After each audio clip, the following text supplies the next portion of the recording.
Nag-inuman daw po sila ng mga tauhan ni Papa. Okay. Tapos, ang oras po ng inuman daw po nila ay mag-11:30 po. Ng gabi. Ng umaga po. 11:30 a.m. Okay. Natapos daw po ang inuman nila ay 2 p.m. po. Okay. Nung natagpuan pa siyang patay, ma'am, saan siya natagpuan patay, ma'am? Sa inuman o kung sa daan? Sa gilid po ng kalsada. Sa gilid? Yung may damuhan po. Sa may damuhan? Okay. May na-report nyo na po ba to sa mga kapulisan? Wala po. Kasi po, hindi naman po kami dyan nakatira, sir. Sa Taguig po kami nakatira. Bali, ibinalita lang po sa amin yung nangyari kay Papa. Okay. So, ito, September 16 mismo to, ma'am. Ngayon nangyari. Yes po. Okay. So, sino ba nag-inform sa inyo na namatay na yung daddy niyo, ma'am? May tumawag po sa kapatid ko po, sir. Yung pinsan namin po. Yung nagbalita. Kasi nakarating din po sa pinsan namin kasi nabalita po siya eh. Nabalita siya? Opo, sa Okay. Baler. So, bali sa ngayon, ma'am, wala pang any conduct investigation. So, yung bangkay ngayon ni daddy mo, ma'am, nasaan? Sa Aurora pa ba kung nandito sa Taguig? Inuwi na po namin dito sa Taguig, sir. Nandito sa Taguig? Yes po. Okay. Ang na-inform na bang PNP para mag-conduct ng autopsy para malaman yung cause of death? Hindi po. Dito na po namin siya pina-autopsy, sir. Dito nga, sa PNP, sa Taguig. Yes po. So, meron na po bang parang initial finding ngayon yung PNP? Wala po. Wala pa po yung result ng autopsy, sir. Kailan nyo lang, ma'am, na-submit, ma'am, na mag-autopsy? Kahapon lang po ng Kahapon alas lang. 3. Sir Edgardo, good afternoon po. Opo, magandang hapon po, sir. Sir, magtanong lang po kami, sir, regarding po, sir, dito sa case po ni Sir Frank Romantico, nga yung natagpuan nga, sir, na patay na siya nung September 16 sa may barangay Kalabuanan, Baler, Aurora. Ano po ba, sir, yung parang investigation dito ng kapulisan, sir?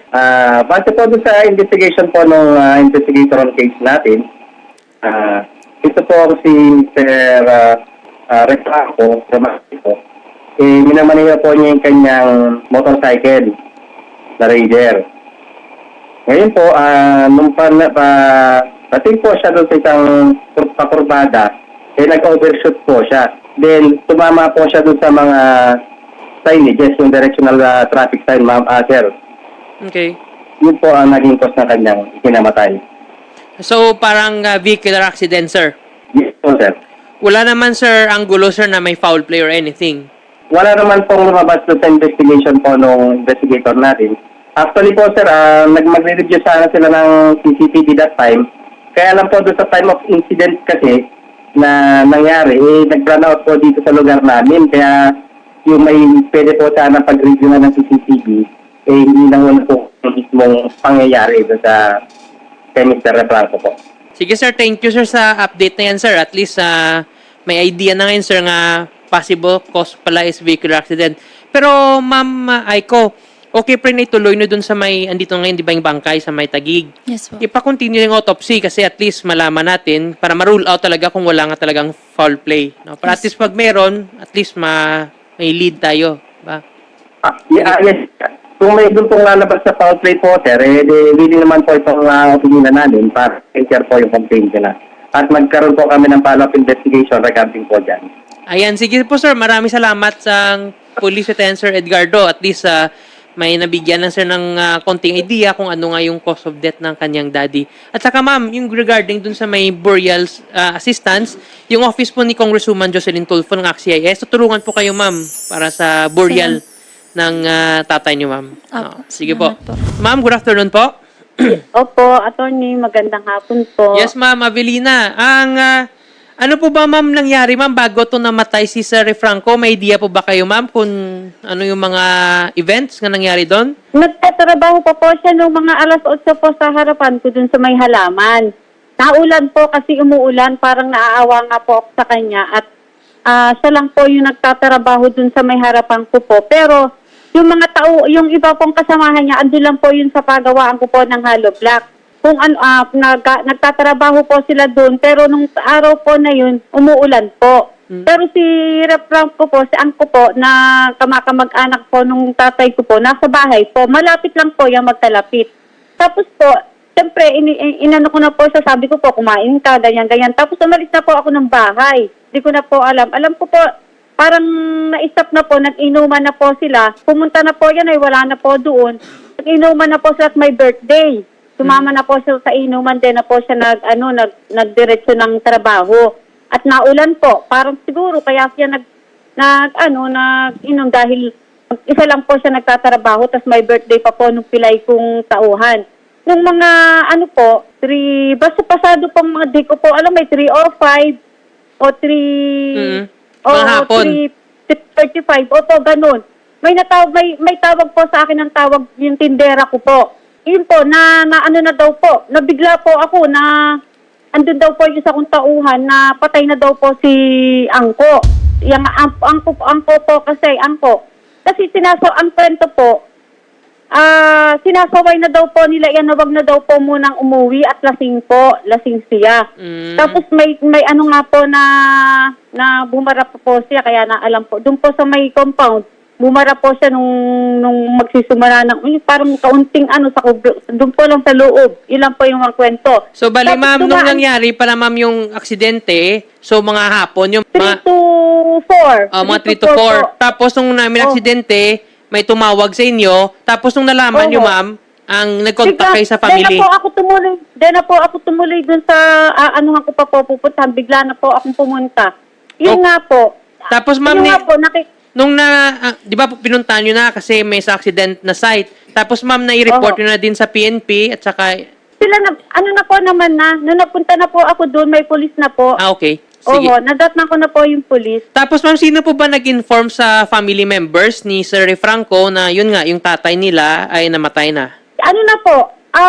Yung pong kasi po yung sumunod po sa kanya, pinsan ko po yun. Kamag-anak lang din po namin si Ryan Napuheda. Kapuheda ko po yun. Okay. Sinundan nga po si Atlasing na.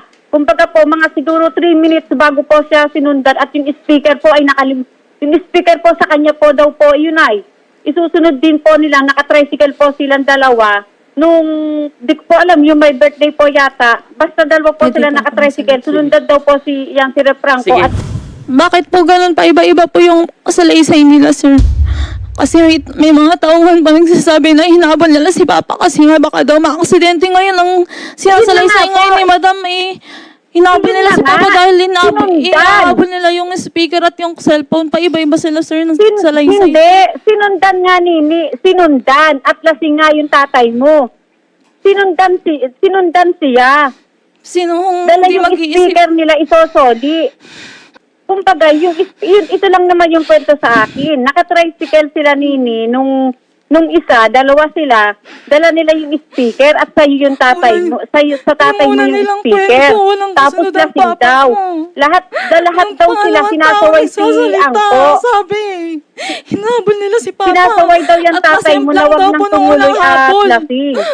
Tapos ako din po, attorney. Tapos Ako tumayo daw agad ang Papa ko, sabay nagpatakbo daw ng matulin. Sino kung paniniwalaan namin halika, sa kanila, Nini. sir? Ganito yan ay. Nagtanong, sabi din ng mga, ayon dito sa may kurbada dito sa, imagine mo, dito sa may tindahan. Ganito na lang po, Ma'am Avelina at saka Ma'am Aiko, ganito. Para at least mabigyan to linaw. So, timing, Ma'am, may autopsy. Hintayin natin, Ma'am, yung official report, Ma'am, ng autopsy. Ay. Kasi doon talaga malaman kung merong foul play or kung ano man yung cause of death, Ay, no? opo, Para at least for attorney, once and opo. for all. Ganun na lang po, Ma'am. Para at least, Ma'am, Opo, kasi sa maganda ngayon, po, oho. ang lahat Opo, nito medyo oho. allegations lang. So, at least may final. Ganun na lang, Ma'am. And, ayun, Ma'am, Opo, nga ulit, attorney. Ma'am Aiko, ang Salamat. tutulungan po kayo, Ma'am, ng AXIS para sa burial po ni Salamat. tatay niyo po. Sige po, attorney. Salamat Ang condolences din pala, Ma'am, no, sa regarding po sa kay tatay niyo po. And sana po mabigyan to ng klaro ang kung ano mang cause ng death niya. And of course, ang prayers, Ma'am, sa inyong mga pamilya Opo, po. yun lang po yung gusto namin mangyari, yung malinawan po yung pagkamatay ni Yes po, Ma'am. Mabibigyan po, Ma'am, ng hustisya. Ma'am, tutulungan po kayo, Ma'am, ng wanted sa radyo, Ma'am. Opo. Tsaka yung sa board assistance ni Congresswoman Jocelyn Tulfo naman po. Sige po.